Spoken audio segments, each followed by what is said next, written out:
भारत माता की। भारत माता की। ಕರ್ನಾಟಕದ ಸಮಸ್ತ ಜನತೆಗೆ ನನ್ನ ಕೋಟಿ ಕೋಟಿ ನಮಸ್ಕಾರಗಳು।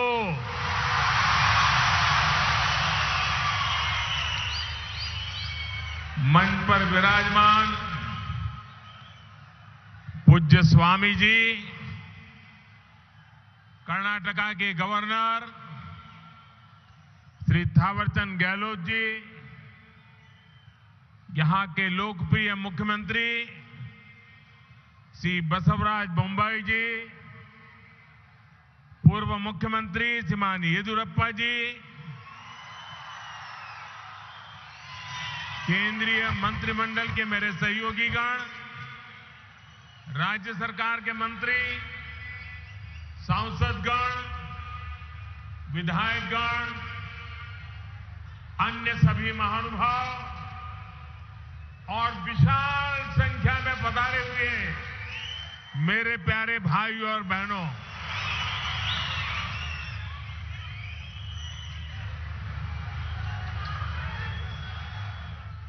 ये मेरा सौभाग्य है कि आज मुझे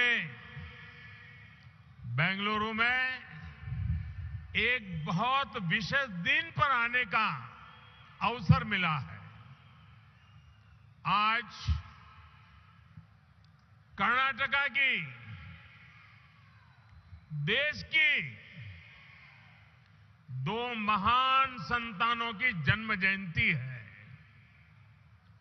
संत कनकदास जी ने हमारे समाज को मार्गदर्शन दिया,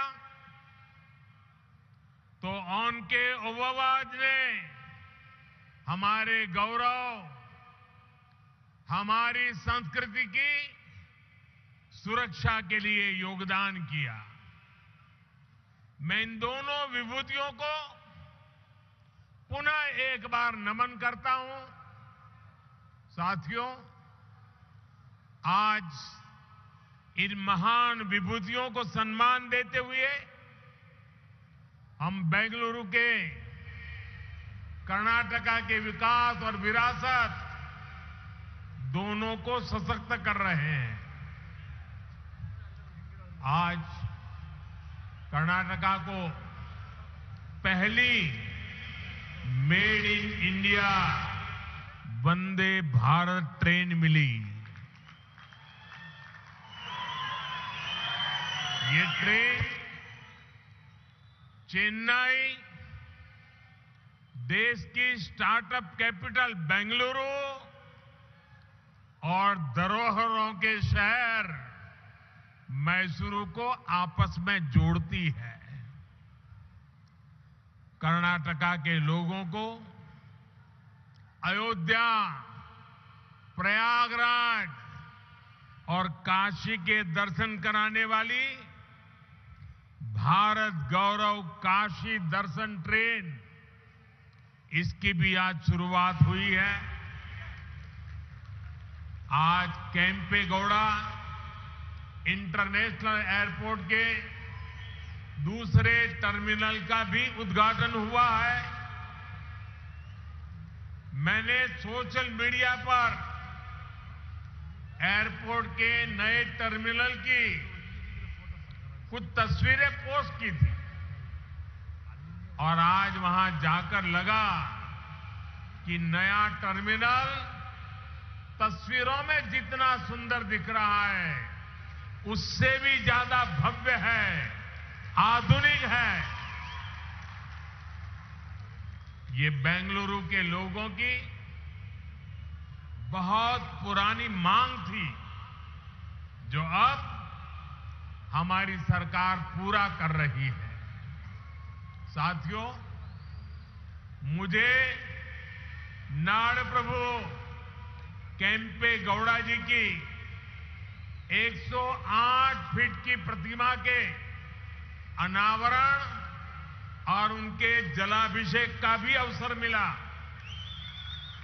नाड़ प्रभु केम्पेगौड़ा की ये विशाल प्रतिमा हमें भविष्य के बेंगलुरु, भविष्य के भारत के लिए निरंतर समर्पित भाव से मेहनत करने की प्रेरणा देगी।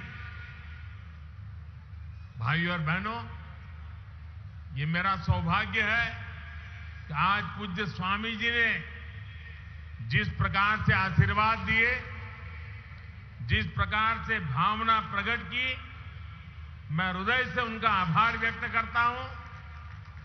साथियों, आज पूरी दुनिया में भारत की पहचान स्टार्टअप के लिए है और भारत की इस पहचान को सशक्त करने में बहुत बड़ी भूमिका हमारे बेंगलुरु की है। स्टार्टअप सिर्फ एक कंपनी भर नहीं होता, स्टार्टअप एक जज्बा होता है, कुछ नया करने का जज्बा, कुछ हटकर के सोचने का जज्बा। स्टार्टअप एक विश्वास होता है हर उस चुनौती के समाधान का जो देश के सामने है। इसलिए बेंगलुरु एक स्टार्टअप स्पिरिट का प्रतिनिधित्व करता है। यही स्टार्टअप स्पिरिट आज दुनिया में भारत को एक अलग लीग में खड़ा करती है। भाइयों और बहनों, आज यहां जो कार्यक्रम हो रहा है, ये भी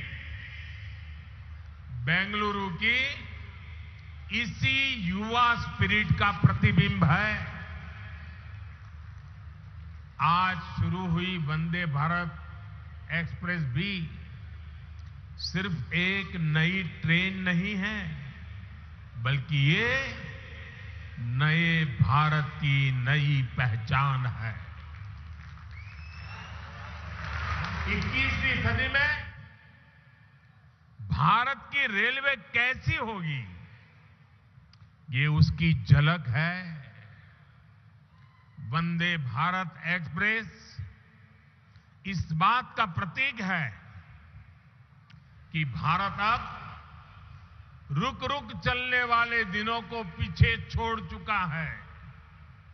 भारत अब तेज दौड़ना चाहता है और इसके लिए हर संभव प्रयास कर रहा है। साथियों, आने वाले 8-10 सालों में हम भारतीय रेल के कायाकल्प का लक्ष्य लेकर चल रहे हैं।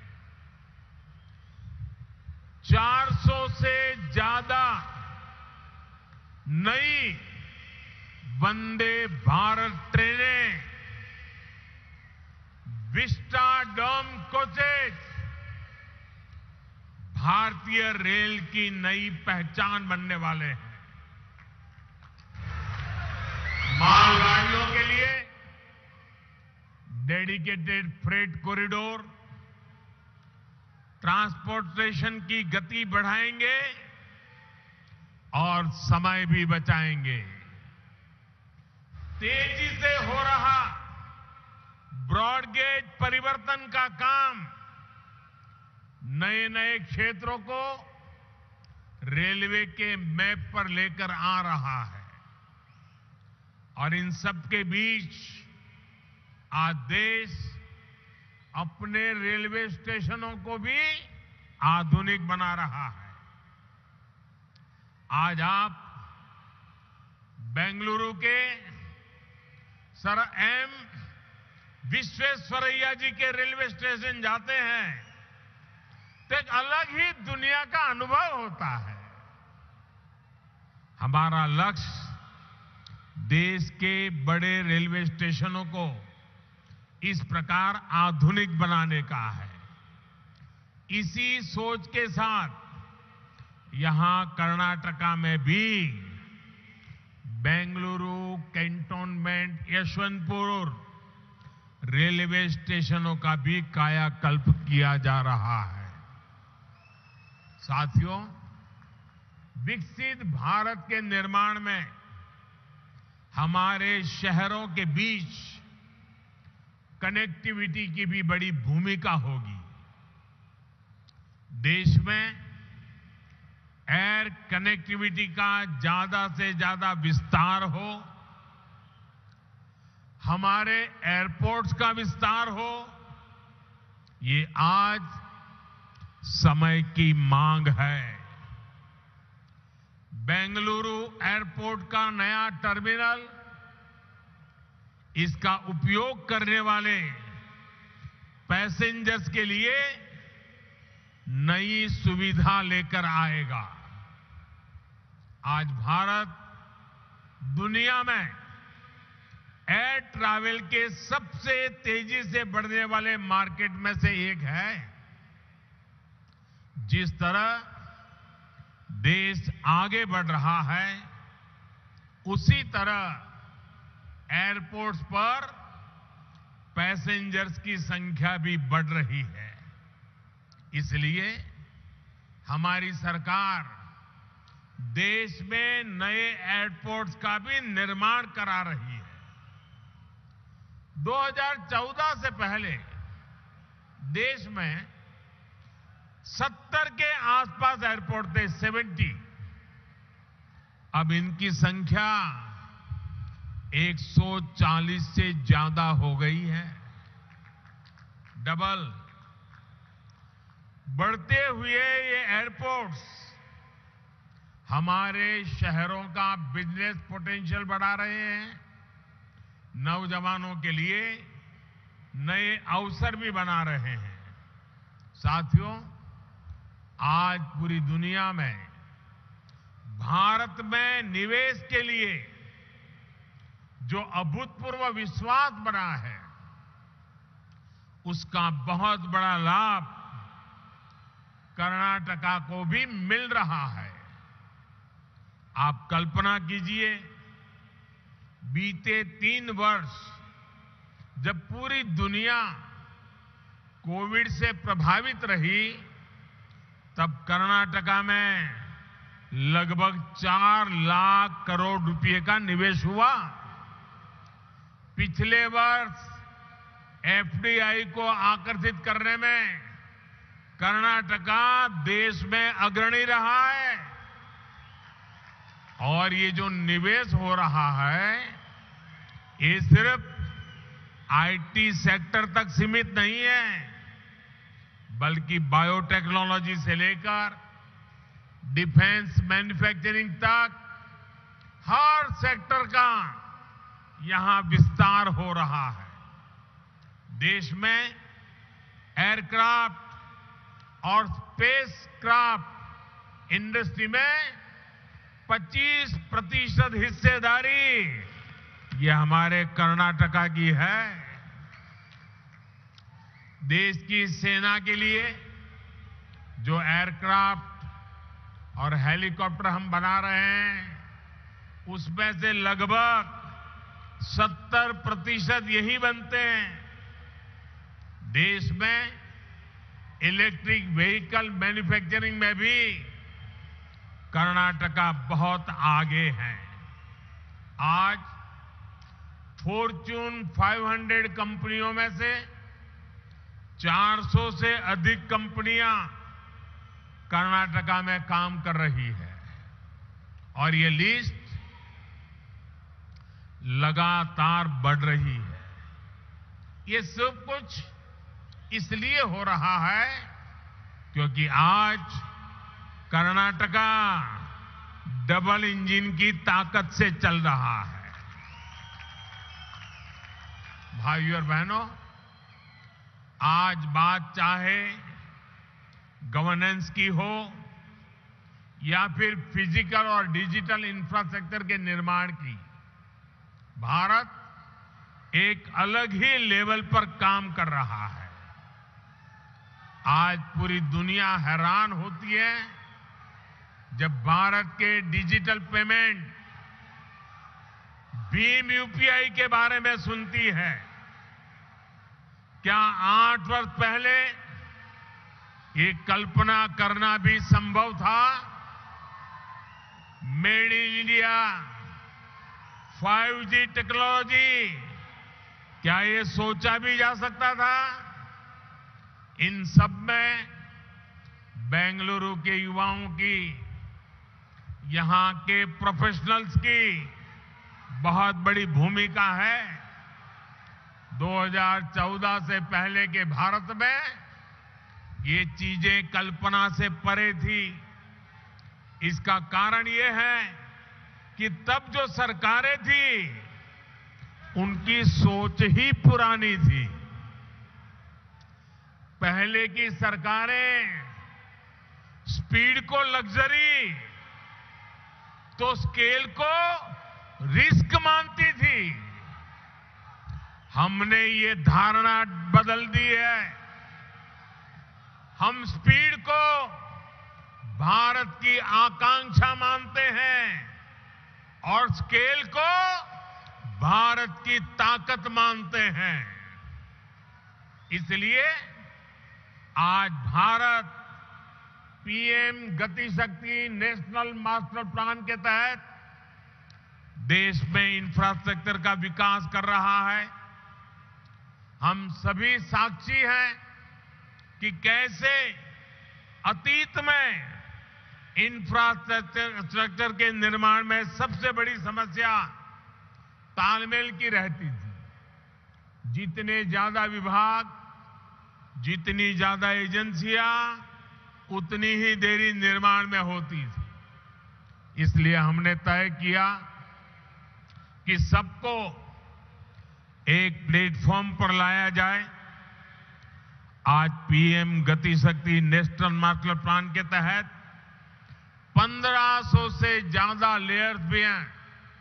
डेटा विभिन्न एजेंसियों को सीधे उपलब्ध हो रहा है। आज केंद्र और राज्य सरकारों के दर्जनों मंत्रालय, दर्जनों विभाग इस प्लेटफॉर्म से जुड़ चुके हैं। आज देश नेशनल इंफ्रास्ट्रक्चर पाइपलाइन के तहत इंफ्रा पर लगभग 110 लाख करोड़ रुपए के निवेश का लक्ष्य लेकर चल रहा है। देश में ट्रांसपोर्ट के हर माध्यम एक दूसरे से जुड़े, एक दूसरे को सपोर्ट करें। इसके लिए देश का बल, पूरी ताकत मल्टी मॉडल इंफ्रास्ट्रक्चर पर है। कुछ समय पहले ही देश ने नेशनल लॉजिस्टिक पॉलिसी भी लॉन्च की है। ये पॉलिसी देश में ट्रांसपोर्टेशन का खर्च कम करने, ट्रांसपोर्टेशन को इनोवेटिव बनाने में मदद करेगी। साथियों, भारत को विकसित बनाने के लिए फिजिकल इंफ्रास्ट्रक्चर के साथ ही देश के सोशल इंफ्रास्ट्रक्चर का भी मजबूत होना उतना ही आवश्यक है। मुझे खुशी है कि कर्नाटका की डबल इंजन सरकार सोशल इंफ्रा पर भी उतना ही ध्यान दे रही है। बीते 8 वर्षों में देश में गरीबों के लिए 3.5 करोड़ घर बनाए गए हैं। यहां कर्नाटका में भी गरीबों के लिए 8 लाख से ज्यादा पक्के घरों को स्वीकृति दी गई है। जल जीवन मिशन के तहत सिर्फ 3 वर्षों में ही देश में 7 करोड़ से अधिक घरों में पाइप से पानी की सुविधा पहुंचाई गई है। कर्नाटका के भी 30 लाख से ज्यादा ग्रामीण परिवारों तक पहली बार पाइप से पानी पहुंचा है। आयुष्मान भारत योजना के तहत देश के 4 करोड़ गरीबों को अस्पताल में मुफ्त इलाज मिला है। कर्नाटका के भी 30 लाख से अधिक गरीब मरीजों ने ये योजना का लाभ लिया है। मुझे खुशी है कि इन सुविधाओं की सबसे अधिक लाभार्थी हमारी माताएं हैं, हमारी बहनें हैं, हमारी बेटियां हैं। भाइयों और बहनों, आज देश में छोटे किसान हो, छोटे व्यापारी हो, फिशरमैन हो, रेहड़ी पटरी ठेले वाले हो, ऐसे करोड़ों लोग पहली बार देश के विकास की मुख्य धारा से जुड़ रहे हैं। पीएम किसान सम्मान निधि के तहत देश के 10 करोड़ से अधिक किसानों के बैंक खातों में लगभग 2.25 लाख करोड़ रुपए ट्रांसफर किए गए हैं। कर्नाटका के भी 55 लाख से ज्यादा छोटे किसानों को लगभग 11,000 करोड़ रुपए मिल चुके हैं। पीएम स्वनिधि के तहत देश के 40 लाख से अधिक रेहड़ी पटरी ठेले वाले भाई बहनों को आर्थिक मदद मिली है। इसका लाभ कर्नाटका के भी 2 लाख से ज्यादा स्ट्रीट वेंडर्स को हुआ है। साथियों, इस बार 15 अगस्त को लाल किले से मैंने अपने देश की विरासत पर गर्व की बात कही थी। हमारी ये विरासत सांस्कृतिक भी है, आध्यात्मिक भी है। आज भारत गौरव रेल देश के आस्था और आध्यात्म के स्थलों को जोड़ने के साथ ही एक भारत श्रेष्ठ भारत की भावना को भी मजबूत कर रही है। इस वर्ष अब तक देश के अलग अलग हिस्सों के लिए इस ट्रेन की 9 यात्राएं पूरी हो चुकी हैं।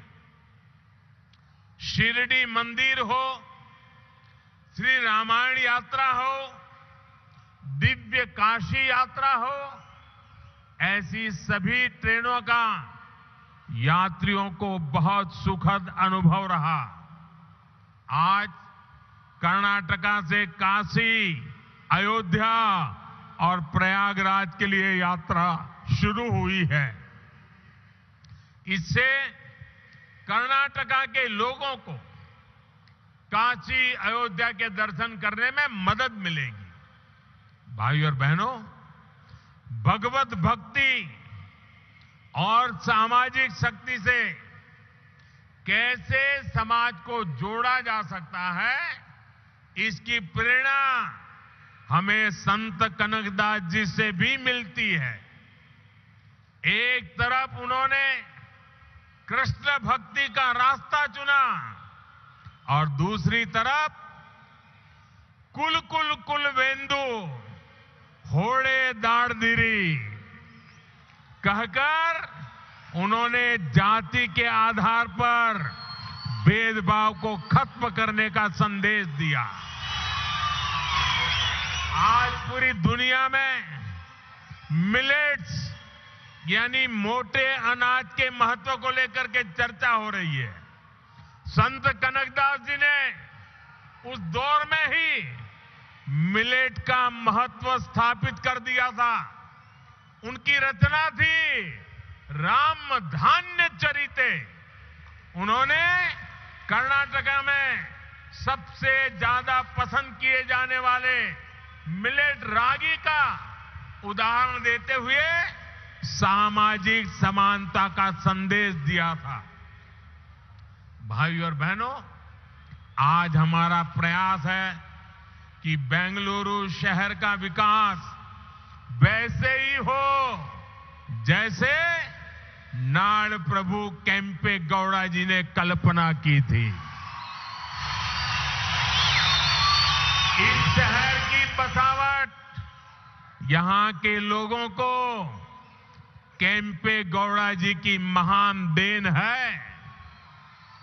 इस बसावट में उन्होंने जिन बारीकियों का ख्याल रखा है वो अद्भुत, अद्वितीय है। सदियों पहले उन्होंने बेंगलुरु के लोगों के लिए कॉमर्स, कल्चर और कन्वीनियंस की योजना तैयार कर दी थी।